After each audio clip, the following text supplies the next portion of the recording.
It's your boy, Marky, yo. God is good, God is good. And we back at it again with another reaction, man.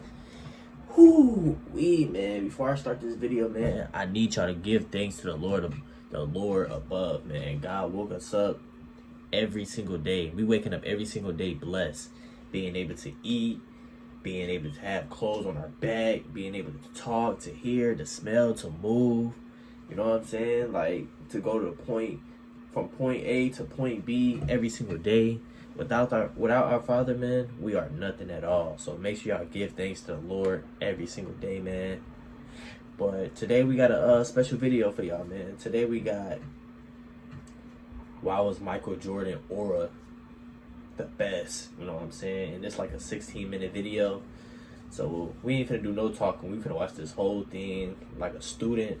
You know what I'm saying? No pauses or nothing. You know what I'm saying? We going straight into it. Like, I know y'all like people when they like talk a lot and, you know, pause all the time. We just gonna get game. You know what I'm saying? So let's get straight into this video. To some, he was a rival. But all I know is, head to head, Detroit, Isaiah, better than Chicago. Oh, I'm saying is Giannis. To others, a demanding teammate. He tested everybody he played with, and I stood up to him. He hauls off and hits me in the chest, and I just haul off and hit him right in the fucking eye. But for almost every basketball player, Jordan was the biggest inspiration. Everyone wanted to be like Mike. You know, you want to be fast like Isaiah, shoot like Bird, rebound like Barkley, pass like Magic, be dominant like Shaq. But man, I wanted to be like Mike. To the world, MJ was an icon, a global superstar who changed the NBA and sports culture forever. One day you might look up and see me playing a game at 50. Oh, man. To honor his legend, we've compiled a collection of the greatest stories about his eras. A player whom they called the Black Jesus, and the guy with the most aura in NBA history. There were certain players throughout NBA history who put fear in opponents' hearts. Kobe was one of them. Shaq was feared due to his immense size and physical prowess. Allen Iverson was feared too, as everyone was afraid to get their ankles broken by AI. While Larry Bird could take all your confidence away with one line. It's really just teasing. I look around, everybody's looking at me, I go, what's coming in second? However, nobody was as feared as Michael Jordan, who was as equally vicious and vindictive as he was a great basketball player. Nick Anderson said, 45 is not 23. Oh, Lord, I would say, man, y'all, you don't shut the What is you doing? Yeah, bro, took out that damn thing. I saw 2-3. I said, oh, no, we in trouble. You did not want to piss Michael off, ever. Michael, who do you think you are? So at half, I have 10, and he has 4 points. He ended up with 44. This man, Superman. Even though he played before the smartphone era, Jordan would read every news article and watch every TV segment to find look at that aura, bro. Look at that picture. Just before the 1992 NBA Finals, some analysts suggested that Clyde Drexler might have an edge over Michael Jordan because he was a better three-point shooter. So what did Jordan do? He scored 6 threes in the first half, breaking the finals record for most threes in a half. Hit it with that, bro. With 35. On March 19th, 1993, Washington Bullets guard LaBradford Smith went off for a career-high 37 points in a road loss to the Chicago Bulls. Following the game, Smith reportedly told Jordan, "Good game, Mike." Claiming that he felt Smith was mocking him, Jordan supposedly told people that he would drop 37 points against Smith in the first half of the team's next meeting, which was scheduled on the very next night. Jordan didn't quite live up to his braggadocious claim, as he only managed to score 36 points prior to halftime. That's still Years later, Jordan admitted that Smith never said, "Good game, Mike," and that he simply made up this story to give himself some added motivation. But when you provided that motivation yourself, you were in big trouble. Me in Chicago, JR is having a good game. I was just like, yo, keep killing Mike can hear me. I see him and Mike having a conversation. He don't really know me excited. Now MJ on the back leg joint. In this next 6 to 7 minutes to play, y'all. He down 25 now. It was just at 2. Mike had 18. Yeah, like 40 now. MJ was ruthless, and he wasn't hesitant to pick on anybody and say whatever came to his mind. When the Chicago Bulls faced the young and talented Charlotte Hornets in the first round of the 1995 playoffs during a crucial moment in Game 4, with the Bulls up 2-1 in the series, Muggsy Bogues had the ball during crunch time, with MJ guarding him. Jordan stepped back and gave the 5'3" Bogues the chance to shoot, while yelling, "Shoot it, you f***ing midget." The shortest player in NBA history took the shot. It didn't come close, as he was just another victim of Jordan's brutal trash talk. However, Jordan didn't care about size, and he wasn't afraid to challenge much bigger players. After Dikembe Mutombo bragged that Jordan never dunked on him,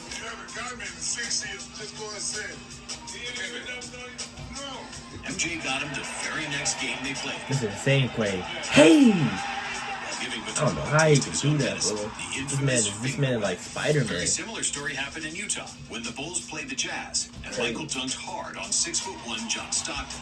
Jazz owner Larry Miller yelled, "Pick on someone your own size." So, on the next possession, MJ dunked on 7'1" center Mel Turpin and shouted, "Is he big enough for you?" But Michael was competitive in everything, not just basketball. During the 1992 Olympics, the members of the Dream Team often played cards and shot countless rounds of golf between games. They also played ping pong, where one player ruled supreme. The young college guy, Christian Laettner. Laettner defeated Jordan badly the first time they played. And for 2 days, MJ didn't want to talk to anybody, feeling humiliated by a guy who hadn't even played a second. He's too competitive, bro. But Michael, being Michael, secretly had a ping pong table delivered to his room.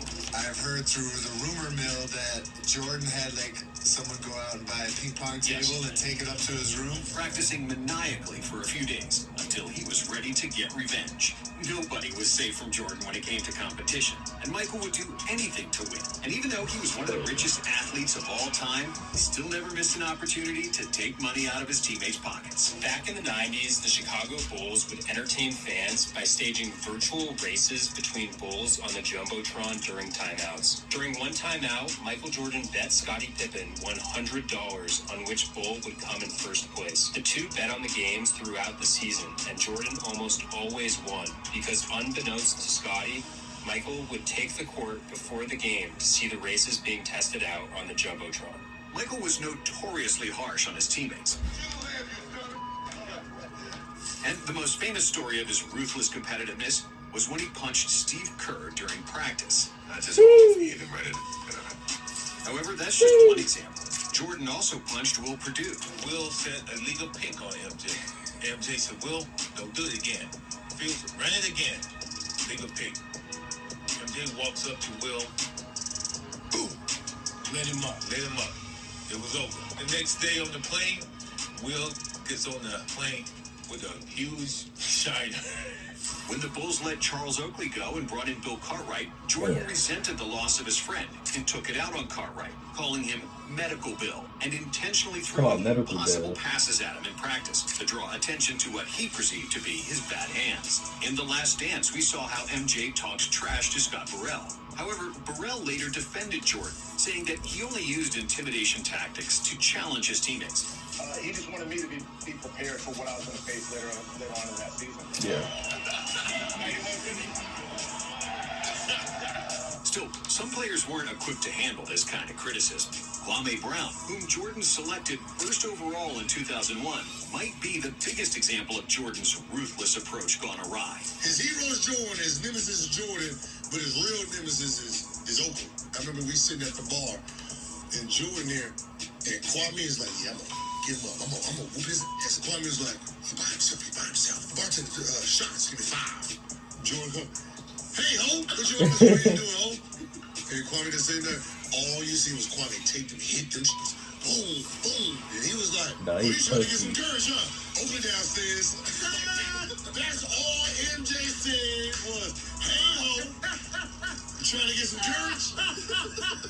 Open downstairs. After Kwame's disappointing first couple of months in the league, the 38-year-old Jordan, who unretired and became Brown's teammate, started bullying the 18-year-old to toughen him up. Even when he was past his prime with the Wizards, MJ still had plenty of highlights, and he could still get under people's skin better than anybody.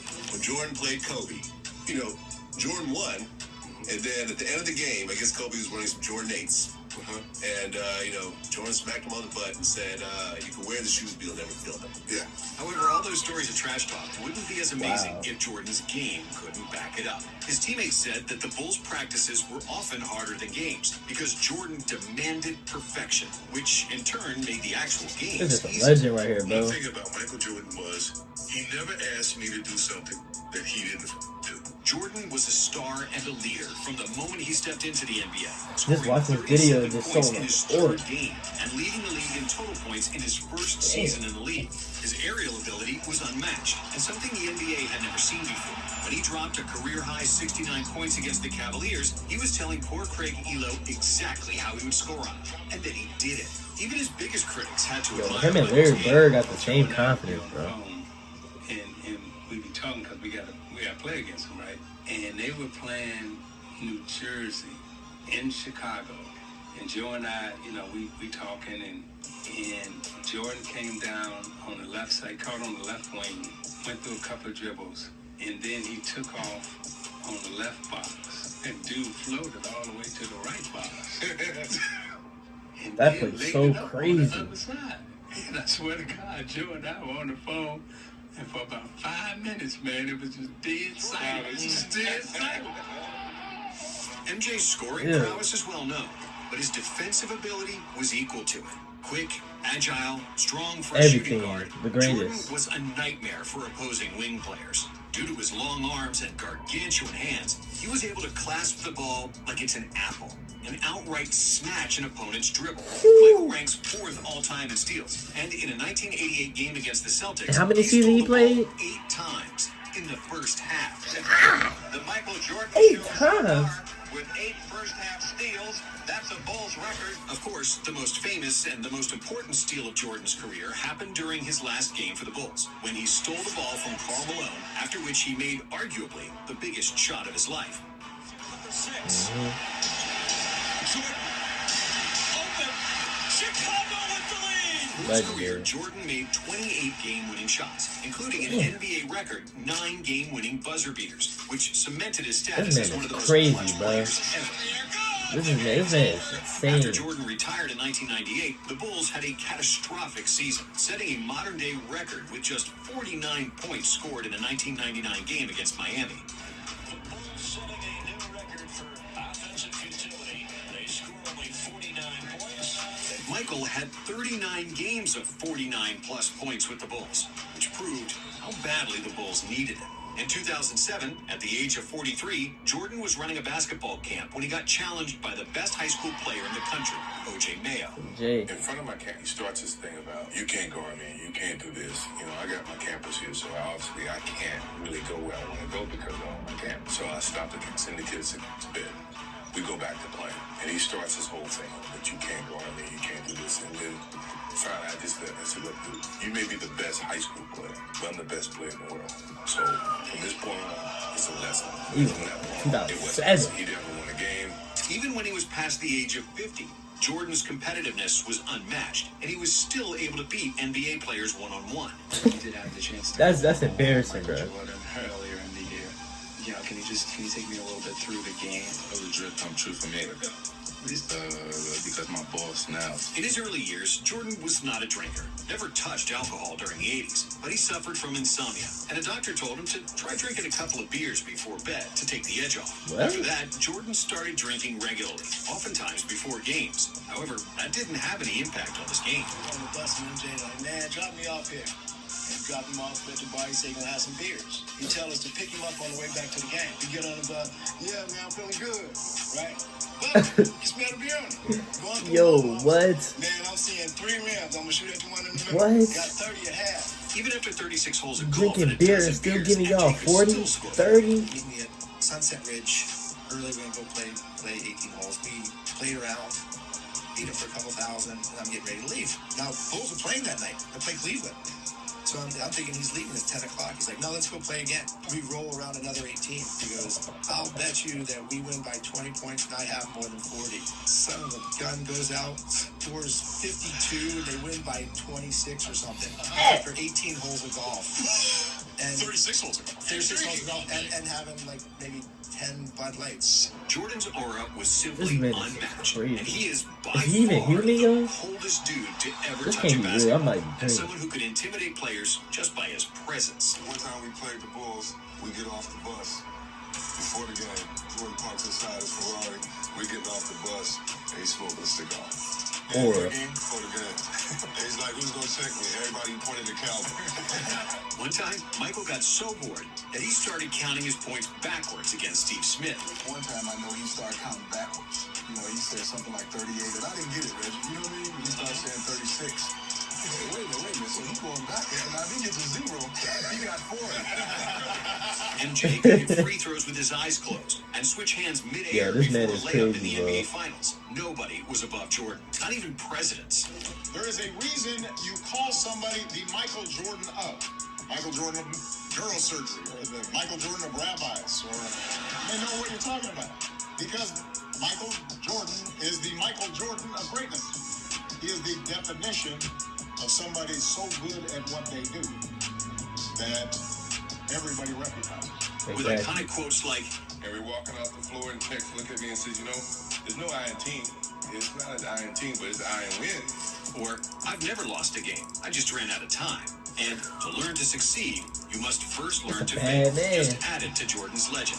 Of course, there's also the iconic I'm back one-liner, when he unretired for the first time in 1995, which was something that the Terminator would say. I'm back. And in fact, for many players' championship dreams, Jordan indeed was the Terminator. And even though those big 90s suits look out of style now, they still look good on Jordan, who inspired a whole generation on how to dress. And he was the very epitome of Glasses, aura. But I remember, man, and I'll never forget it. He showed up to the joint, and I just remember the reaction from everybody else. All the other, 74, you know what I mean? All the other 74. And I remember the reaction from them, you know what I mean? Like, This means a I lot. was looking at it like, yo, this man is the man. Yeah. playing with an unmatched drive to It's win, insane, a bro. killer instinct to destroy his opponents with legendary trash talk, and a style that matched the substance. It's perfectly clear why everyone wanted to be like Mike. This man oozes confidence, and without any doubt, he is the player with the most aura in NBA history. Thank you for watching. And if you like this one, Wow. Wow, man. This is probably one of the greatest videos I ever watched. Like, I ain't gonna lie. Michael Jordan is everything. Everything to us. From basketball to business. Like, he is the greatest to ever do it. I'm trying to tell y'all boys. Like, the man...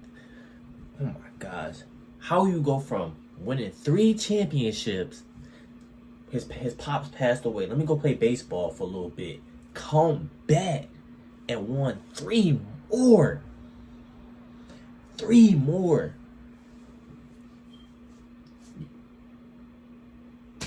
Then he got his own shoes.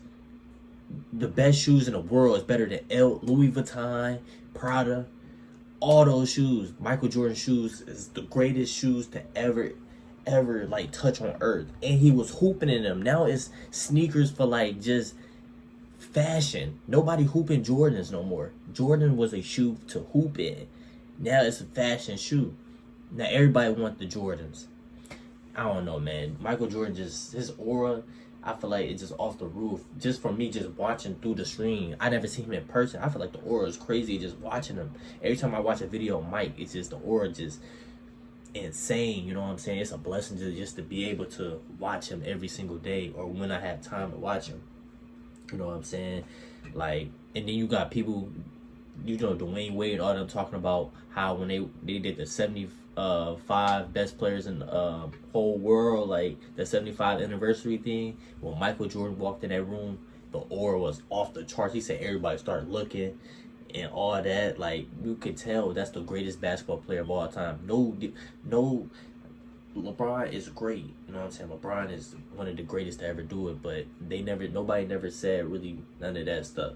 You know what I'm saying? When Michael Jordan walked in that room, they looked, aura, and this man like 60. This man is 60. He not Michael Jordan. I mean, he not Mike that played back in the day when he walked in the room. Is Michael Jordan golfing, smoking cigs, drinking, you know what I'm saying, doing car races and all that stuff. It's insane, man, just to see all that, man, though. But Michael Jordan is the greatest basketball player of all time. And y'all let me know what was y'all favorite moment of Michael Jordan. I feel like one of my favorite things I heard is when he got cut. How you get cut and become the greatest of all time. Y'all let that sink in. I appreciate y'all, man. Hopefully y'all like, comment, subscribe. Hopefully I become one of y'all favorite reactors. And please subscribe. And hopefully y'all stay tuned for the next videos. Your boy Markio's out.